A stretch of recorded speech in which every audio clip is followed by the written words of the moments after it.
कितने लोग आप में से घर में नित्य भगवान को भोग लगाते हैं?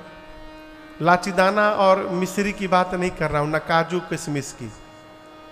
घर में जो भोजन बनता है, रोटी सब्जी चावल दाल, इसका भोग कितने लोग लगाते हैं? बस। अब कहिए भगवान हमारे पर कृपा नहीं कर रहे, क्यों करेंगे? क्यों करेंगे? आप खाइए मालपुआ और भगवान मिश्री खाएं और कहिए कृपा करें? कदापि नहीं करेंगे। भगवान ये नहीं कहते कि हमको मालपुआ खिलाओ। अरे वो तो शबरी का जूठा बेर भी खाने को तैयार हो गए हैं। आप जो बनाते हो घर में, प्रेम से भोग लगाइए, खूब बढ़िया थाल में सजाइए। अब भगवान का बर्तन में ना, बाजार में भगवान का बर्तन अलग मिलता है विनोद भैया। इतना छोटा गिलास, इतनी छोटी कटोरी, अपने पिएंगे माठा गिलासा में, अब भगवान छोटकी गिलासी में। एक लोग के घर गए तो बोले महाराज जी आप समोसा बहुत खाए होंगे। विनय भी थे साथ में। समोसा जानते हैं ना? बोले महाराज आप समोसा बहुत खाए होंगे, आज समोसी खाइए। हम ले समोसी का है भाई, ले आपने ना, हम ले आइए। तो छोटा छोटा समोसा, इतना छोटा छोटा समोसा। हम ले भैया यही का है हो? बोले महाराज ये समोसी है। उसी प्रकार अपने पिएंगे माठा, पी के पाठा हुए हैं बड़का गिलासा में, अब भगवान छोटकी गिलासी में, छोटका कटोरा। मने दया आती है वो बर्तन बनाने वाले पर।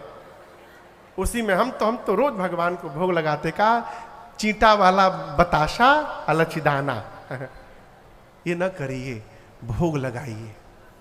भगवान खाते हैं क्या? जो खिलाना चाहता है उसके घर नित्य भगवान खाते हैं।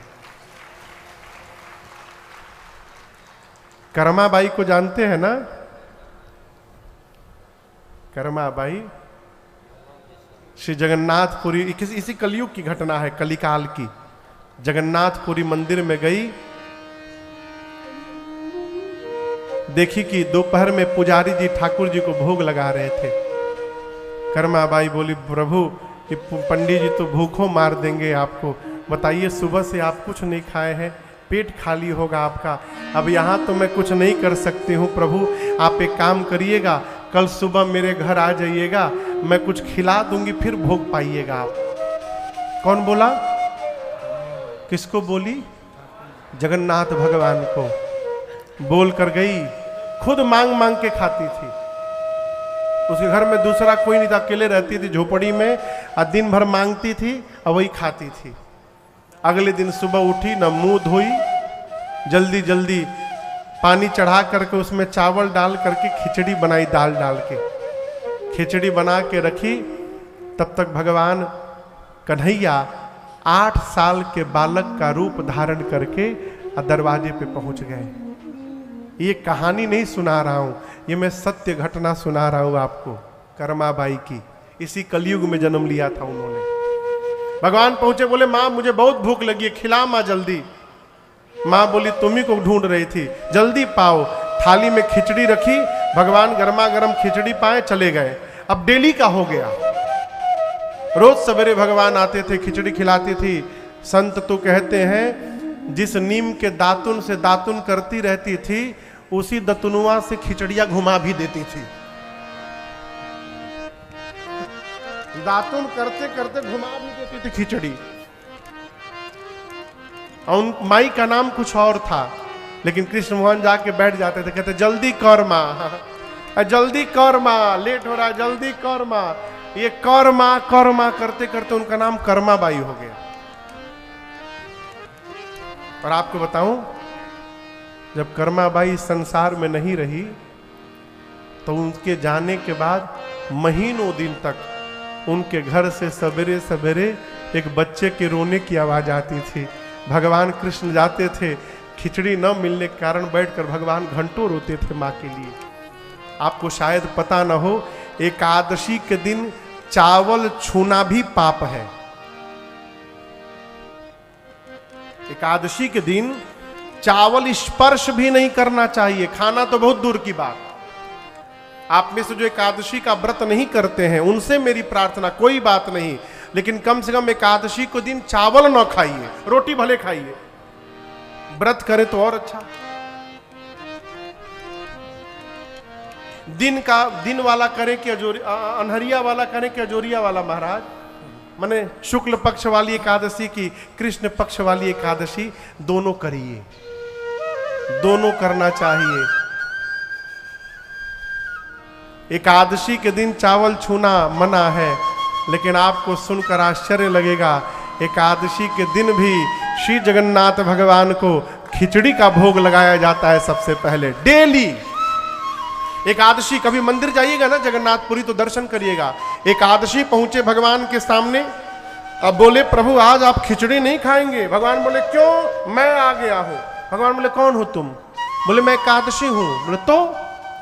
बोले एकादशी के दिन चावल नहीं खाते। भगवान बोले इसको डालो जेल में।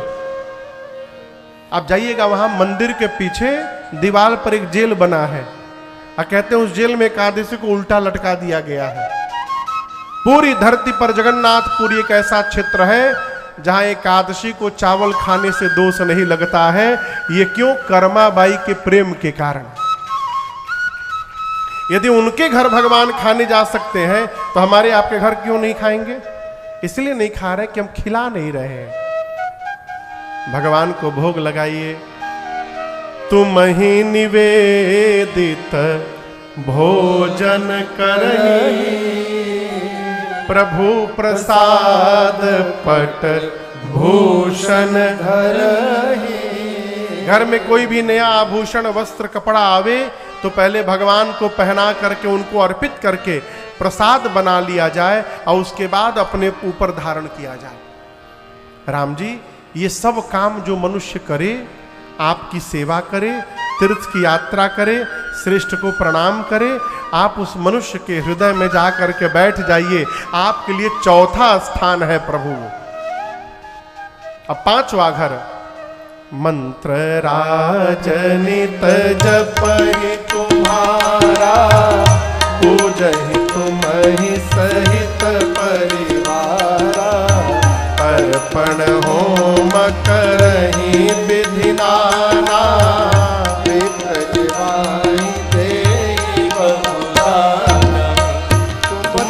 अधिक गुरहि दिए जाए, सकल भाय सेवहि सनमाहि। तुमते अधिक गुरहि दिए जाए, सकल भाय सेवहि सनमाहि। राम जी जो आपके किसी मंत्र का नित्य जप करे, किस मंत्र का जप करे? गुरु दीक्षा के समय गुरुदेव भगवान ने कान में जो मंत्र प्रदान किया है उसका नित्य जप करे। यदि दीक्षा नहीं हुई है तो महामंत्र का जप करे। महामंत्र समझते हैं ना?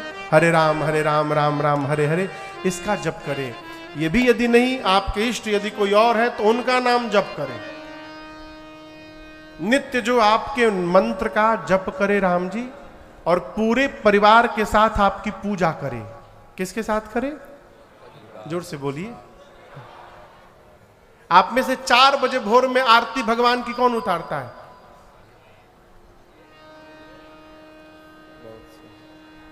हाँ। एक दो माई लोग हैं जो, एक माई हाथ उठाइए 4 बजे। और कोई? 4 बजे, 5 बजे भोर में?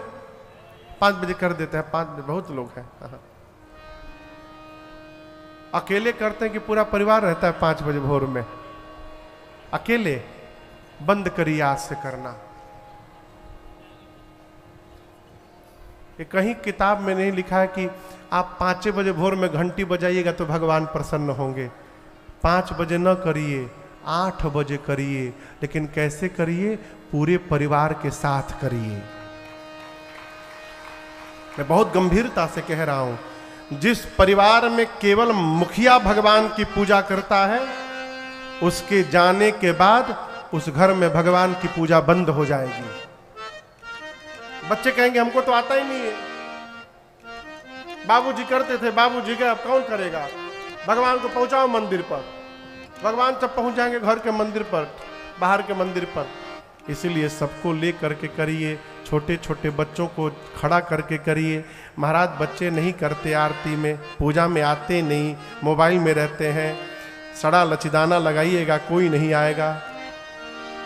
बच्चों को जोड़ना चाहते हैं तो बढ़िया बढ़िया टॉफी लेकर आइए बाजार से, डेयरी मिल्क आवत है ना। अभी हम कहीं गए थे, एक छोटा बच्चा था, हम उससे 10 बार पूछे क्या नाम है, नहीं बताया, और जैसे एक चॉकलेट निकाल के दिए, दौड़ कर आके कान में नाम बता के भाग गया।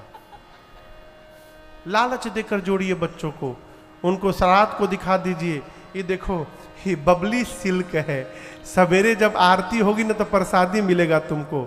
आप 5 बजे नहाते हैं ना, आपसे पहले वो नहा के तैयार मिलेगा आपको। चलिए दादाजी घंटी बजाइए, प्रसादी दीजिए जल्दी, पूरे परिवार के साथ। पूजहि तुम्हि सहित परिवार। घर में तर्पण होम करे, पितृपक्ष चल रहा है, पितरों को तर्पण करिए। और एक निवेदन करूं, ये समाज में ऐसी भ्रांति फैली है कि गया पिंडदान करने के बाद अब कोई तर्पण अर्पण नहीं करना, हम पितर को बैठा के चले आए।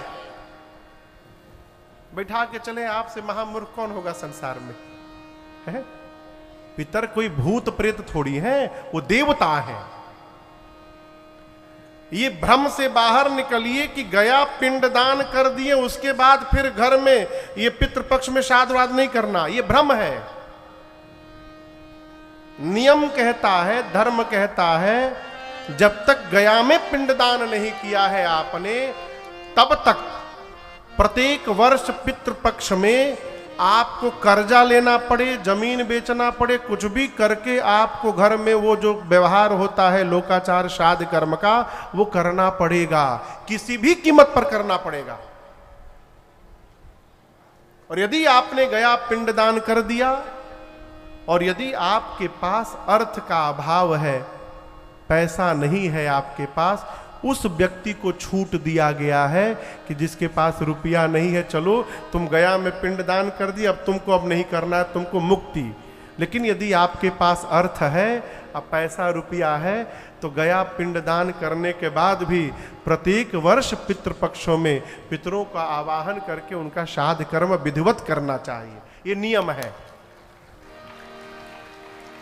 यहां राम वाल्मीकि जी कहते हैं, तर्पण होम करहि विधि नाना।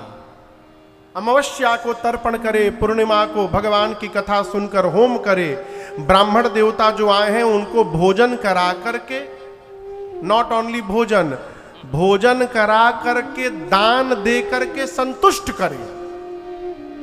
विप्र जेवाई देहि बहुदाना। एक दूसरी बात, ब्राह्मण देवता को भी ये नियम बनाना चाहिए कि कितना मिल जाने के बाद हमको संतुष्ट हो जाना है। ये नहीं कि यजमान देते देते थक गया, हम संतुष्ट नहीं हो रहे। एक घर में एक बच्चे, एक मैं सत्य घटना सुना रहा हूं, बच्चे अपने पिताजी का श्राद्ध कर्म करने के लिए आचार्य जी को बुलाए। पंडित जी थोड़े दूसरे स्वभाव के थे, बोले बच्चों से, देखो आज ये मत मानना कि मैं पंडित जी हूं, तुम ये मानो कि तुम्हारे पिताजी बैठे हैं, तुम जो कुछ भी खिलाओगे सीधे पिताजी को जाएगा, जो कुछ भी मुझे दोगे पिताजी को मिलेगा। तुम बताओ, पिताजी को सोने का चैन नहीं पहनाओगे? पिताजी को सोने का चैन पहनाना है ना? जी पंडित जी लाओ पहनाओ हमको। हमको नहीं दे रहे हो, तुम पिताजी को दे रहे हो। सोना का अंगूठी, सोना का चैन सब पहन के बैठ गए, पिताजी को गया, पिताजी प्रसन्न होकर नाच रहे हैं ऊपर। इस हाथ में भी एक अंगूठी पहन, पिताजी बोल रहे पहनने के लिए। बच्चे देखिए तो पंडित जी अब आगे बढ़ रहे हैं। एक बच्चा बोला, पंडित जी ऐसा सिस्टम तो हमको मिला ही नहीं था अभी तक, हम आपको जो खिलाएंगे सब पिताजी को चला जाएगा। बोले सीधे आप हमारे मुख में डालिएगा, आपके पिताजी तृप्त होंगे। हम आप ही को ढूंढ रहे थे, अभी रुकिए, पिताजी का फेवरेट चीज लेके आ रहे हैं। गया, एक डलिया हरा मिर्चा लेके आया। बोला हमारे पिताजी को मिर्चा से बड़ा प्रेम था, खाने के पहले जब तक 10-12 ठे मिर्चा ना खा ले उनकी भूख नहीं खुलती थी।